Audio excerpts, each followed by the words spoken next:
नमस्कार. मी पुष्पलता जगताप आणि तुमचं माझ्या यूट्यूब चॅनलमध्ये खूप खूप स्वागत आहे. आजच्या व्हिडिओमध्ये आपण पाहणार आहोत, ग्रहण काळात या मंत्राचा जप करा, सर्व दुःख दूर होतील आणि धनलाभही होईल. चंद्रग्रहणाच्या वेळी चंद्र आणि सूर्यग्रहण दरम्यान सूर्य खूप त्रासात असतात असे हिंदू धर्मात मानले जाते आणि म्हणून कोणत्याही प्रकारचे ग्रहण अशुभ घटना मानली जाते. ग्रहणाच्या काही तास आधी सूतक काळ सुरू होतो आणि ग्रहण संपेपर्यंत पूजा करण्यास सक्त मनाई असते. परंतु यावेळी मानसिक जप अत्यंत प्रभावी मानले गेले आहे. असे मानले जाते की ग्रहण काळात मंत्राचा जप केल्यास तो मंत्र सहज सिद्ध होतो. यानंतर त्या मंत्राचा जप केल्याने अनेक लाभ होतात. तर वर्षातील शेवटचे चंद्रग्रहण 7 सप्टेंबर रोजी होणार आहे.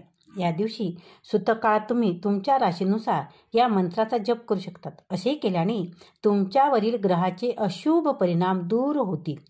भाद्रपद पौर्णिमेच्या दिवशी वर्षातील शेवटचे चंद्रग्रहण आहे आणि ज्योतिषशास्त्रानुसार चंद्रग्रहण पौर्णिमेच्या दिवशी होते आणि सूर्यग्रहण अमावस्येच्या दिवशी होते.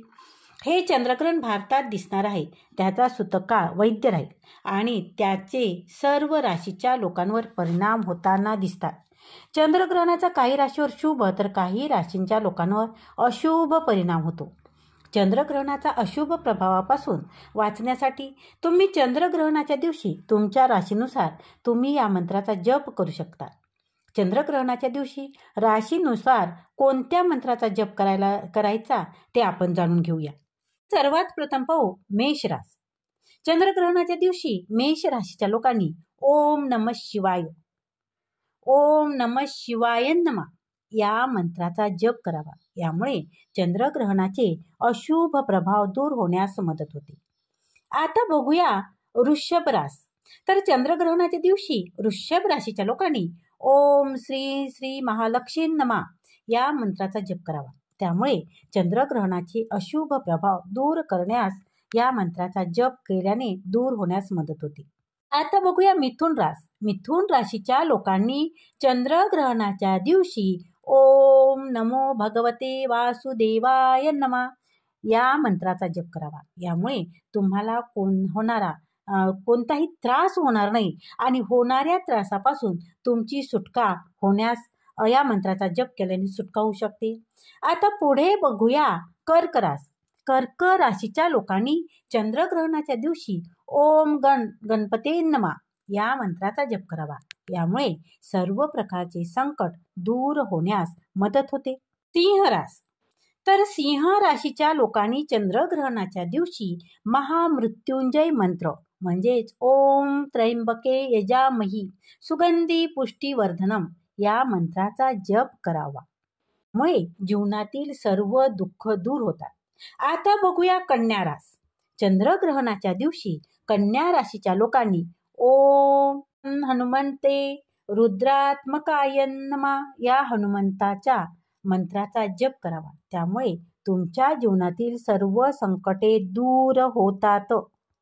तुळ रास. तुळ राशीच्या लोकांनी चंद्रग्रहणाच्या दिवशी ओम क्लीम क्लीम श्रीकृष्णाय नमः या मंत्राचा श्रीकृष्णाचा जप करावा. त्यामुळे होणारे येणारे संकटातून त्यांची मुक्ती होते. त्याचबरोबर वृश्चिक रास. वृश्चिक राशीच्या लोकांनी चंद्रग्रहणाच्या दिवशी रुद्राक्ष माळ वापरून ओम ह्रीम महाभैरवाय नमः या मंत्राचा जप करावा. त्यामुळे तुमच्या घरातील जी नकारात्मकता दूर होण्यास मदत होते. नकारात्मकता तुमच्या घरातून कमी होण्यास मदत होते. आता बघूया धनुरास. धनुराशीच्या लोकांनी चंद्रग्रहणाच्या दिवशी ओम ह्रीम ब्रीम बृहस्पती नमः या मंत्राचा जप करावा. यामुळे देव गुरु बृहस्पतीचा आशीर्वाद या साधकाला मिळतो. आता बघूया मकर रास. मकर राशीच्या लोकांनी चंद्रग्रहणाच्या दिवशी श्री श्री महालक्ष्मी नमः या देवी लक्ष्मीच्या मंत्राचा जप करावा. त्यामुळे अष्टलक्ष्मी देवी प्रसन्न होते. आता बघूया कुंभ रास. चंद्रग्रहणाच्या दिवशी कुंभ राशीच्या लोकांनी ओम प्रीम प्रीम प्रमोम श्री शनीश्वराय नमः या शनीच्या मंत्राचा जप करावा. शनिदेव चंद्रग्रहणाच्या प्रभावापासून शनिदेव तुमचे रक्षण करणार आहेत. बघूया मीन रास. चंद्रग्रहणाच्या दिवशी मीन राशीच्या लोकांनी ओम ब्रीम बृहस्पती नमः या मंत्राचा जप करावा.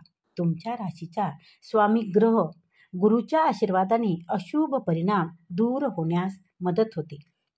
चंद्रग्रहणाचा वेध आधी 3 प्रहर असल्याचे मानतात. वेद कालात भोजन करू नये, उपवास करावा.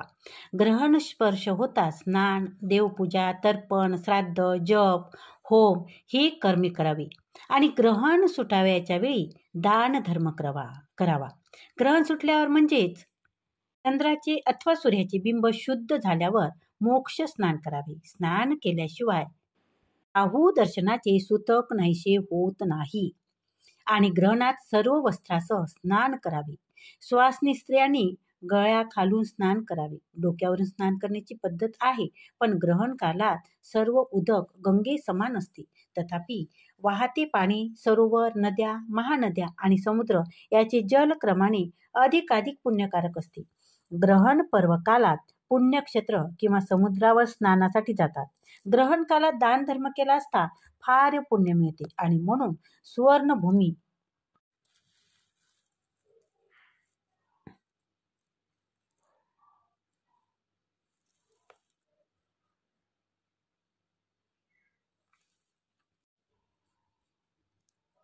जर ग्रहण कालात गाय प्रसूत होत असेल तर तिला प्रदक्षिणा नक्की घाला, कारण त्यामुळे पृथ्वी प्रदक्षिणेचे पुण्य तुम्हाला मिळते. आणि ग्रहण काळात मलमूत्र विसर्जन तसेच अभ्यंग स्नान इत्यादी कृत्य करू नये. गर्भिणी स्त्री म्हणजेच गरोदर स्त्रियांनी तसेच लहान बालकांनी किंवा वृद्ध आणि रोगी यांनी यथाशक्ती नियम पाळावे. ग्रहणाच्या पूर्वी शिजवलेले अन्न तसेच पाणीही टाकून द्यावे.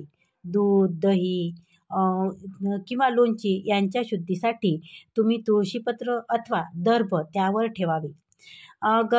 गरोदर स्त्रियांनी ग्रहण पाहू नये. तसेच त्या काळात सुई, कात्री, चाकू इत्यादी वस्तूंना स्पर्श करू नये. ग्रहण काळात नवीन मंत्र ग्रहण करतात, जसे की मंत्र ग्रहणास सूर्यग्रहण, चंद्रग्रहण हा मुख्य काल सांगितला आहे. गुरुने सांगितलेल्या मंत्राचा, इष्टदेवतेचा मंत्राचा आणि गायत्री मंत्राचा जप ग्रहण कालात अवश्य करावा. ग्रहणात पाण्यात उभे राहू नये. मंत्राचा जप केला असता मंत्र सिद्ध होतो. आणि जर ग्रहण काळात स्त्री प्रसूत झाली असता अनिष्ट परिहाराकरता शांती करावी असे सुद्धा सांगितले जाते. धन्यवाद. खूप खूप धन्यवाद. आजचा हा व्हिडिओ जर आवडला असेल तर व्हिडिओला लाईक करा, व्हिडिओ शेअर करा, कमेंट मात्र जरूर करा. त्याचबरोबर तुम्ही जर चॅनलवर नवीन असाल तर चॅनलला सबस्क्राईब जरूर करा. धन्यवाद. खूप खूप धन्यवाद.